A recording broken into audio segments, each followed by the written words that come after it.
بسم الله، الحمد لله والصلاة والسلام على رسول الله.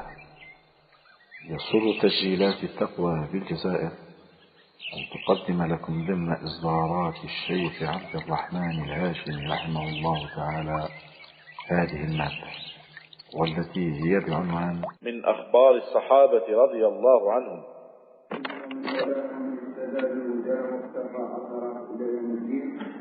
أما بعد، أيها الإخوة الكرام، السلام عليكم ورحمة الله وبركاته. يقول الأخ جاوبنا على هذا السؤال هذا، نزيد نعاودوه ما فيها بس لأنه سؤال مليح. يقول: ما هو أو ما هي أول شهيد في الإسلام؟ الشاهد الأول في الإسلام شكونه؟ الله تبارك وتعالى نسأل أن يجعلنا وإياكم من الشهداء إن شاء الله. أول شهيد في الإسلام امرأة، وهي سمية زوجة ياسر يمات عمار بن ياسر الصحابي الجليل. هذه الأسرة المؤمنة كانت تتألف من 3 أفراد: الراجل ومرته ووليده. عمار بن ياسر وليدهم، ياسر هذا الراجل، المرأة اسمها سمية. هذو كانوا دخلاء في قريش، يعني جاوا من برا وسكنوا في قريش، ما عندهمش أهل، ما عندهمش مالي داخل.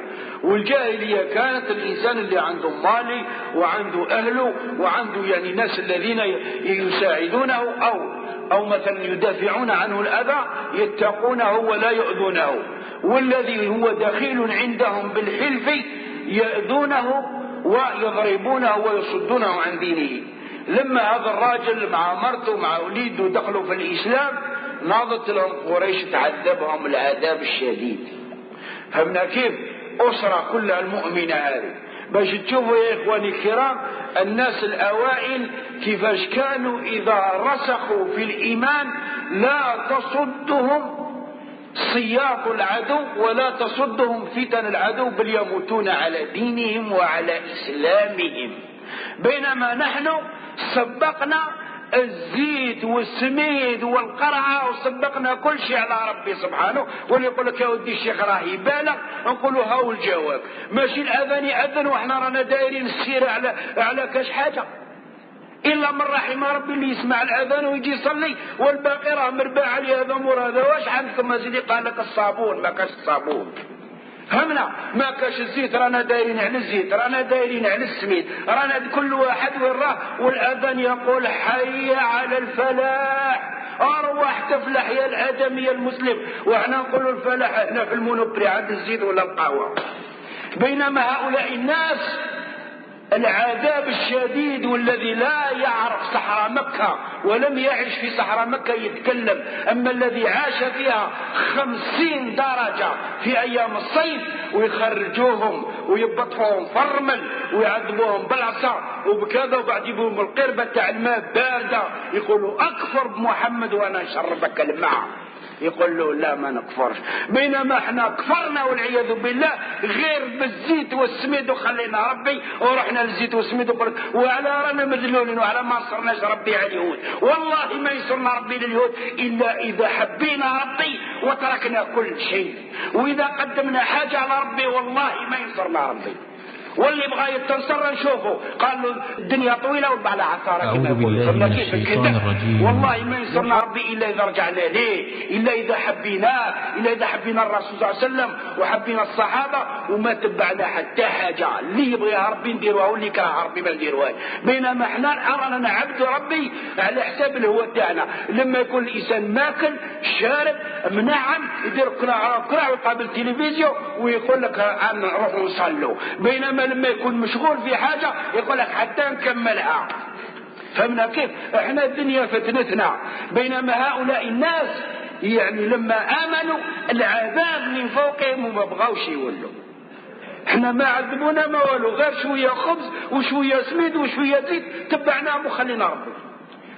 لذلك نحن الآن في ساعة من أمرنا وفي ساعة من حياتنا، ولكن والله ما عبدنا الله حق عبادته وما قدرناش الله تبارك وتعالى حق قدره. هذه المرأة المؤمنة التي هي سمية رضي الله عنها وزوجها ياسر رضي الله عنه وعمار ابنها رضي الله عنهم جميعا، كانت قريش تخرجهم إلى الرمضاء وإلى البطحاء فتعذبهم بالسيار وتعذبهم بالرمل الحارة وبالحجارة الحارة، ثم يأتونهم بالماء البارد فيقول لهم اكفروا بمحمد، ارتدوا عن دين محمد وسنسقيكم الماء البارد وسنترككم تذهبون حيث شئتم. فيقولون لا، ما نكفروش بعد ما آمنا بمحمد صلى الله عليه وسلم، وعذبوهم العذاب الشديد. وبينما المرأة رضي الله تعالى عنها لعنت أبو جهل لعنة قوية من عند الله، فطعنها عدو الله تبارك وتعالى عدوه، فطعنها بحربته تحت بطنها فماتت. فمن كيف؟ ثم مات زوجها ياسر رضي الله عنه، فكانت هي أول شهيدة في الإسلام. ثم مات زوجها ياسر رضي الله تعالى عنه. أما عمار بن ياسر فكان شابا جلدا، فتحمل العذاب وتحمل النكال وتحمل الصيام. وذات يوم أزلقوه وآذوه بالعصا فتكلم، فقالوا له تكلم في محمد شيئا نتركك، ما دام انت صبرت بزاف وكليت العصا ما بغيش تولي على دينك. ما ولاش على دينه يا اخواني الكرام. قالوا له قول حاجه في محمد نسرحوك. تكلم حاجه في محمد، اي حاجه، قول سحار، قول كذاب، قول شاعر، ونقلبه اتكلم. قال حاجه: من كفر بالله من بعد إيمانه إلا من أكره وقلبه مطمئن بالإيمان ولكن من شرح بالكفر صدرا. لما قال طلقوه اندم لأن شاب صغير. لما قال طلقوه اندم لأن شاب صغير وحرقوه من العصا. راح للرسول صلى الله عليه وسلم من دم هذا المؤمن، ماشي كيما احنا تاركين الصلاة وهابلين وما نندموش، لأن القلوب خلاص رانا عليها الإثم.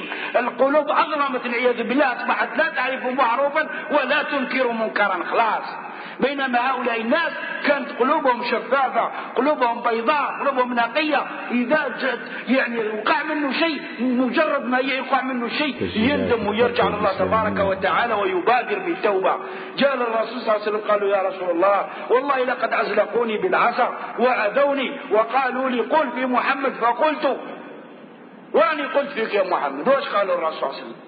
باش تشوفوا العظمه نتاع الرسول صلى الله عليه وسلم، نتاع هذا الرجل اللي بعثنا ربي سبحانه يعني رحمه لنا، ولكن والله ما قدرناه حق قدره وما عرفنالوش. واش قالوا؟ قالوا واش قلت؟ فهمني واش قالوا قلت كذا وكذا. قالوا طيب كيف تجد قلبك؟ قالوا قلبك، لسانك خرجه قلبك. راك مأمن بالكلام اللي خرجته ولا ماكش مأمن؟ قالوا لا يا رسول الله، قلبي مطمئن بالإيمان، نأمن بك انت النبي انت كذا ربي موجود، وإنما هذه خرج من لساني باش نسلك من هذا وجوه الشر هذا. فهمنا واش قالوا الرسول صلى الله عليه وسلم؟ قالوا فإن عادوا إليك فعد، إذا زادوا ضربوك وأذوك غير تكلم فيا باه تسلك راسك. فهمنا باش ما يبقاش تحت العذاب. لذلك ربي سبحانه أنزل فيه وفي أمثاله إلا من أكره وقلبه مطمئن بالإيمان. هذه نزلت في عمار بن ياسر وغيره من المستضعفين الذين استضعفوا في سبيل الله، وذلك كان لا يصدهم عن دينهم، بل كانوا أكثر من الجبال الرواسخ. وغيرهم بلال رضي الله تعالى عنه يعذبونه ويضربونه ويأذونه في الحرارة، فيقول له اكفر بمحمد، اكفر برب محمد، فيقول أحد أحد أحد أحد.